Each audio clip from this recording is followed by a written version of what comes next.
Hi everybody, it's Stefan Molyneux from Free Domain Radio. So it is January the 3rd, 2012, and tonight is in some ways the make or break for Ron Paul in Iowa.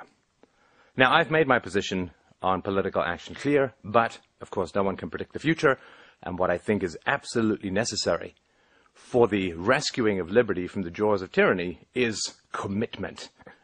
So I'm going to hand you a little gem of a speech which I think is necessary for Ron Paul to win.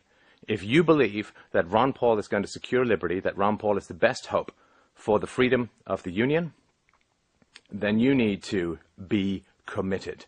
And being committed is not about personal commitment. Being committed is about social commitment. I've run successful companies. I've started the largest philosophy show in the world. I know a little bit about success, and I know a little bit about commitment. So I hope you will take this advice, because if you believe that this is how it's going to work, then you need to give it 250% if it's going to work. And I don't want you to look back upon regret if Ron Paul does not succeed in the way that you want him to, and kick yourself for not doing more. So here's the more that you can do. You need to get people out to vote for Ron Paul. And that is a matter of personal commitment to the virtues that you believe Ron Paul is going to achieve. I'll give you 3 examples. Number 1, war. Ron Paul, as the future commander-in-chief, can, it is argued, bring home all of the troops and end imperialism and foreign wars. This is going to save the lives, literally, of hundreds of thousands of people and thousands of Americans. Life and death. This is the import, this is the depth, this is the power of what is at stake. Life and death, the life and death of hundreds of thousands of people. You have to be pretty stone-hearted to put political ideology above the lives of hundreds of thousands of people. And so you can say to people, Ron Paul has committed to ending foreign wars. Ron Paul knows what it is like to be ideologically pure. He knows what it is like to do that which is unpopular for the sake of that which is true and that which is good. And so we have every reason to believe that he will follow through on that commitment, which will save the lives of hundreds of thousands of people. I am committed to saving those lives. I am committed to getting him elected. Now you need to cough up $20, and if you don't have $20, I will beg, borrow, or steal it for you. And you need to come down to the convention, and you need to cast your vote for Ron Paul tonight, because hundreds of thousands of people's lives literally hang in the balance. Now, if you say yes to me, if you trust me, I have studied this stuff for many years, I am in-depth, I am knowledgeable about these things. If you trust me, then I will thank you. I think the future will thank you. I think we will look back and look at it as a turning point in a change in your life, in a way of doing things that is even better than what you've done before. If you do this, I will thank you, because it will show me that you care about me, that you care about my opinions, that you respect where I'm coming from, that you trust me, that you love me. And I will thank you for it. It's a favor. It's an hour or 2. It's $20, which even I will cover if you can't. But I will view it, even if you don't agree with me fully, even if you don't agree with me partially, I would ask you to trust me. I will ask you to give up an hour or 2 in our whole lives for the sake of something that is incredibly important to me, that I deeply care about, and that I consider essential to the way that we live and to the future of the freedoms that we all so value. Will you do this favor for me, even if you don't agree with me? Will you trust me? Will you spend an hour or 2 doing something that you may not find that interesting for the sake of our friendship? If you're a stamp collector, I will spend an hour or 2 looking at your stamps. If you're a bird watcher, I will come out with you and sit in a hutch and watch the birds. If you're a train spotter, I will come out and note down the numbers of trains for an hour or 2. Because I care about what's of interest and important to you. I am asking, I am begging, I am pleading for you to have an interest in that which is important to me, to spend an hour or 2 for the sake of our relationship, for the sake of our friendship, to come down with me and do this thing that is so important for me. Just do it for me, even if you don't believe in anything that I believe in. Just do it for me. Just trust me. Just show that you will do something that is mildly inconvenient for you for the sake of something which is incredibly important to me. So please come. Now, if you don't want to come with me, then I know that you don't respect what it is that I believe. I also know that we are on opposite sides of this issue, and since this issue involves the lives and death of hundreds of thousands of people, this is going to be a serious blow to our relationship. It's not a threat. It is just a recognition of reality. That if you are for the continuance of foreign wars, then you are for the murder of millions, of hundreds of thousands of people. That is a serious blow to our relationship, because that tells me where you're coming from morally. It also tells me that you don't trust me. It also tells me that you don't respect me. It also tells me that you're not willing to put out a little bit of inconvenience for the sake of something that is incredibly important to me. And I also believe incredibly important to you. But you need to come down with me. I will thank you. I will buy you dinner. I will do whatever it takes to make that as enjoyable as possible for you. You need to come down with me and do this. If you do it, I will thank you. We will be closer. We can talk about it. Fantastic. If you won't do it, well, I know where you stand, and I know where our relationship is. And that will be very sorrowful for me. That will be very sad for me, to know that I'm not trusted, to know that I'm not respected, to know that a minor inconvenience to you is more important than that which is deeply held and a passionate conviction for me. The Federal Reserve. Yes, I know I bring up the Federal Reserve, everyone rolls their eyes, but surely you've noticed that everything's getting more expensive. Surely you've noticed that there are no jobs around. Surely you've noticed that the national debt is getting bigger and bigger. Surely these are not facts that are subjective or crazy on my part to bring forward. The Federal Reserve is going to destroy the currency because there's no way to pay off the national debt. They can't repudiate it. They can't tax their way out of it. They can't print their way out of it. It's simply too big. Ron Paul's commitment to end the Federal Reserve is the only chance we have for any kind of stable currency. If you think that's important, it is. If you think it's not important, you just have to remember what happened in Germany when hyperinflation hit, or what happened in Argentina, or other places when hyperinflation hit.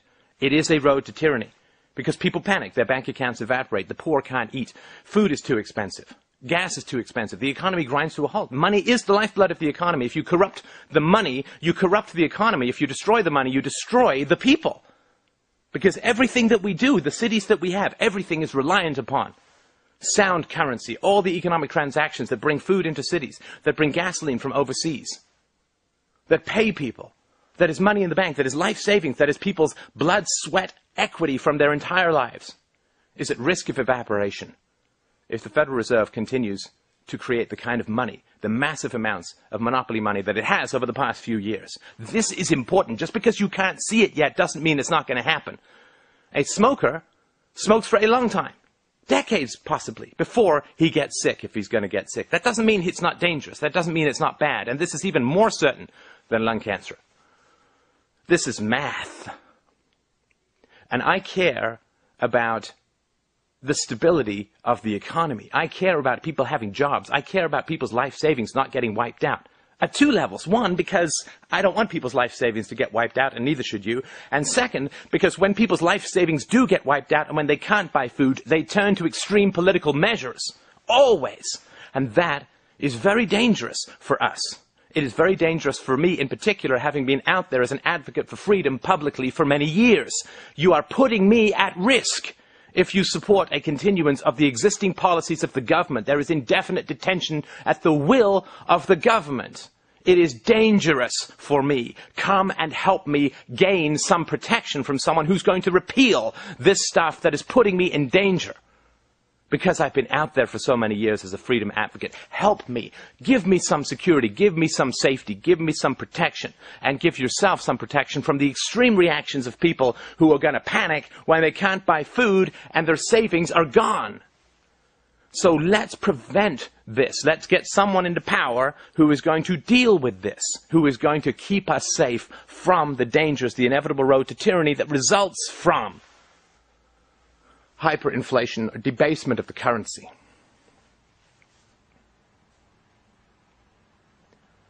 The drug war.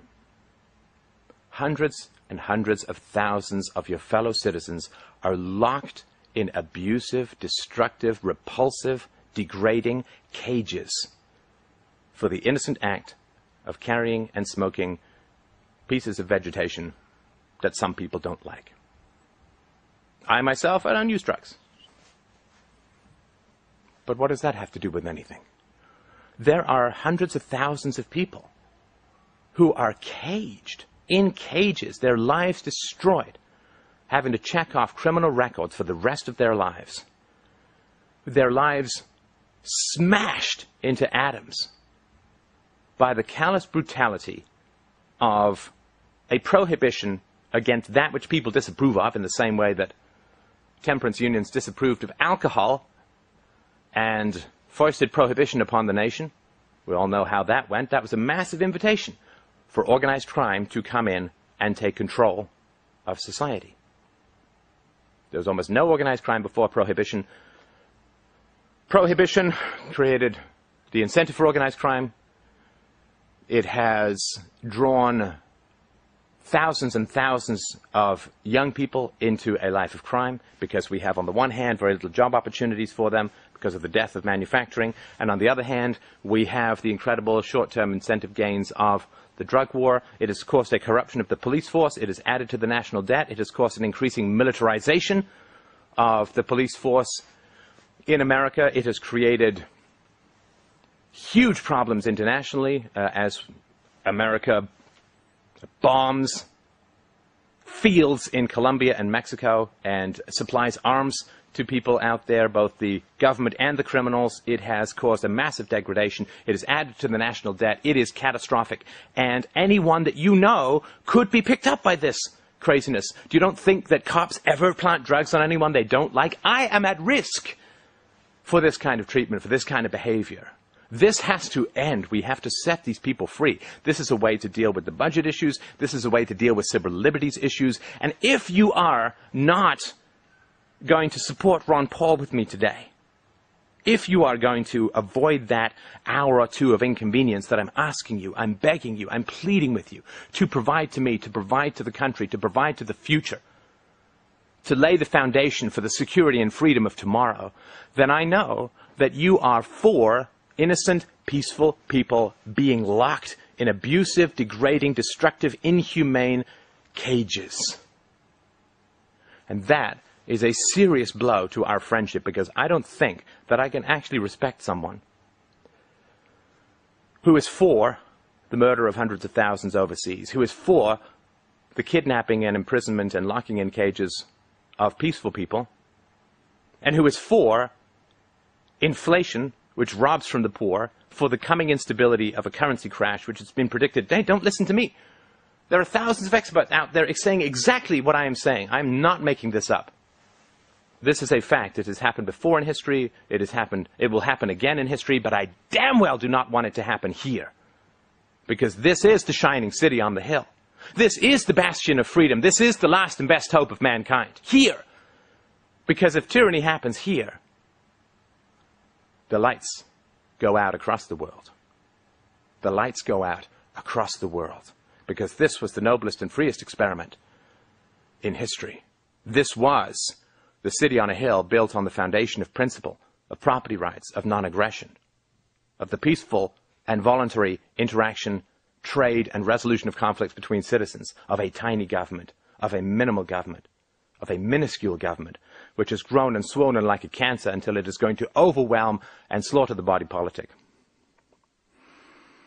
If we cannot be free, none can be free. And you need to come down with me tonight. And you need to put that checkbox in. That is all I am asking. And you can mock me and berate me until the end of time. But I'm just asking for an hour or two. I've made my case. I hope that you will accept my case. If you do not accept my case, don't do it because you believe it's right. Just do it for me. Just do it for me. Sometimes your doctor will tell you to do stuff that seems counterintuitive, that is painful. Go for rehab if you break your leg. It's really painful and it's hard. But you do it because you trust the doctor. I have studied this for many years. I am passionately out there in public, trying to forward the ideals of liberty. Just do it for me. Do it for our friendship. Do it for the credit that I have built up as a friend of yours for many years. Please, please, please come down with me. Mark that checkbox. Set us free.